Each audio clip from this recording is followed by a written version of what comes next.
Во Македонија се најнесрекни во споредба со своите врсници од земјите во регионот, покажа последниот светски извештај за среќата.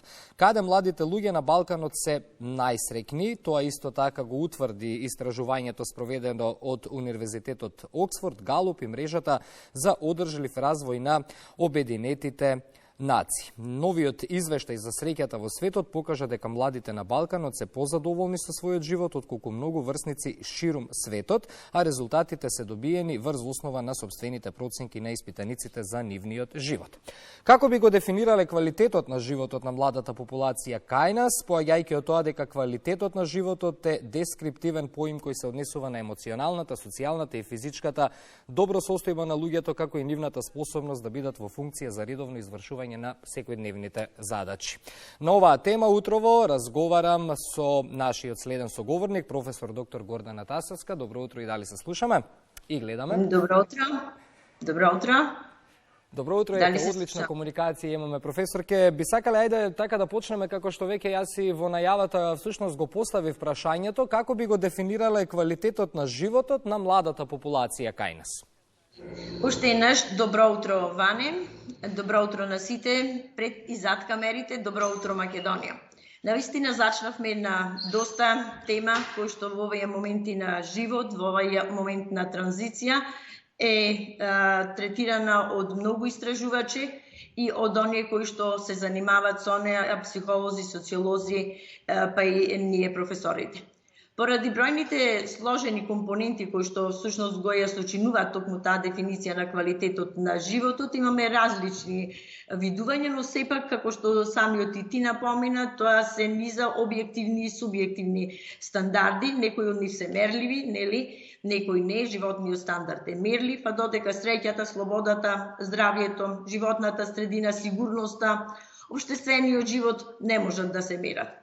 Ако некаде во 50-тите или 60-тите години од минатиот век ги запрашавте економистите што подразбират или како во делот на истражувањето би го поставиле прашањето за квалитетот на животот, ќе речеле ќе ве запрашале колку се големи вашите или колку е висината на семејните приходи, дали сте вработени, за некаде 70-тите истите тие да ве запрашат колку сте задоволни од квалитетот на вашиот живот, а денес истите тие истражувачи токму тоа прашање ќе го постават колку сте задоволни со квалитетот на вашиот живот во целина. Поаѓајќи од оваа дефиниција, ние ќе видиме дека и ќе направиме осврт што е она што еден млад човек во овие динамични услови на живот би го дефинирал квалитетот на животот.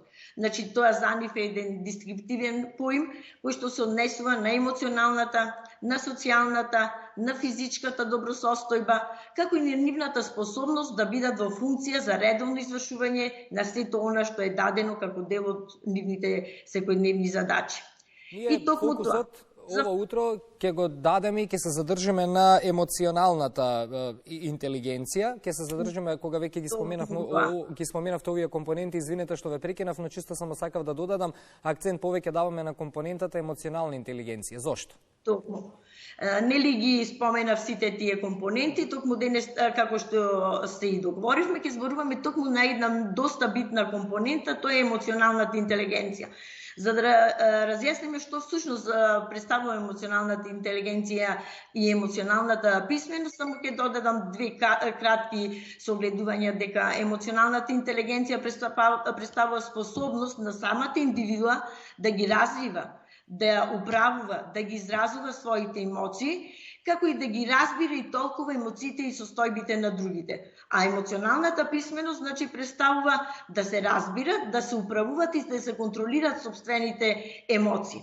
Сега, секој од нас кој што го слуша овај разговор ќе си постави зад себе што се случува со младиот човек.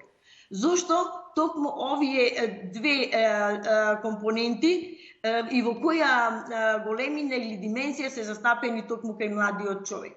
Она што знаеме дека младата генерација всушност е Z генерацијата, сега оние што се родени под 2000-та година, нели, тоа се карактеризираат со големите самата генерација, времето во кој што живеат се карактеризира со одредени технолошки напредок на секое поле, младата генерација веќе подолго време од својот ден или во слободното време го минува покрај своите екрани, нели, на телефоните или пред персоналните компјутери, и нормално дека комуникацијата ја има виртуелно или едноставно медиумите и се она што се вика социјален притисок го врши токму ова влијание врз развивање на нивната емоционална интелигенцијата. Вистина дека технологијата е дел од нивниот идентитет, но сепак сметам дека тоа време поминато покрај екранот не му возможува да се оспособат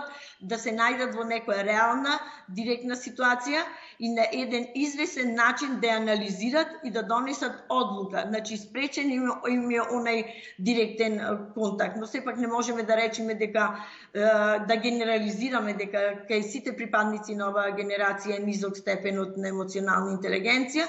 Ги споменавме факторите кои што влијаат на остатокот од, да речам, самата мерливост, тоест самата висина на интелигенцијата кај поединците.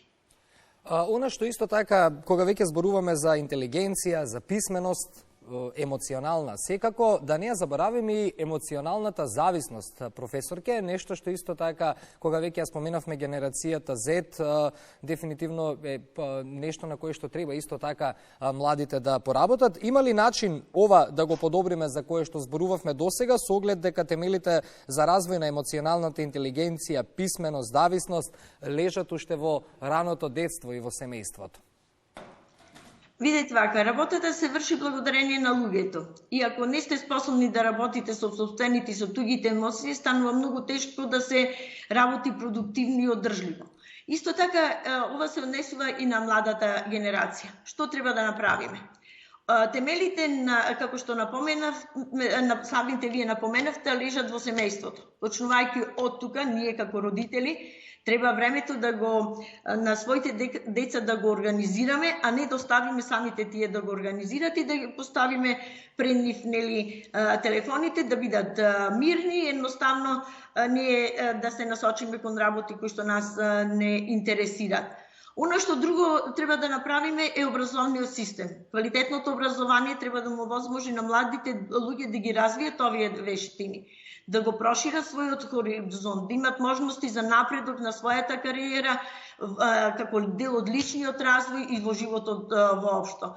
И самата социјална средина и културните аспекти, значи квалитетот на меѓучовечките односи, поддршката од пријателите, културните можности на општеството, на заедницата, едноставно треба да ги доближиме до младите, со што би го зголемиле задоволството кај младиот човек. Значи, секогаш постои можност за да се интервенира во нешто, за да може да биде тоа нешто подобро. Овие млади генерации можат да ги прочитат многу книги, едноставно, но пак да бидат сиромашни во она што се вика емоционална интеракција и можност за развивање на истата.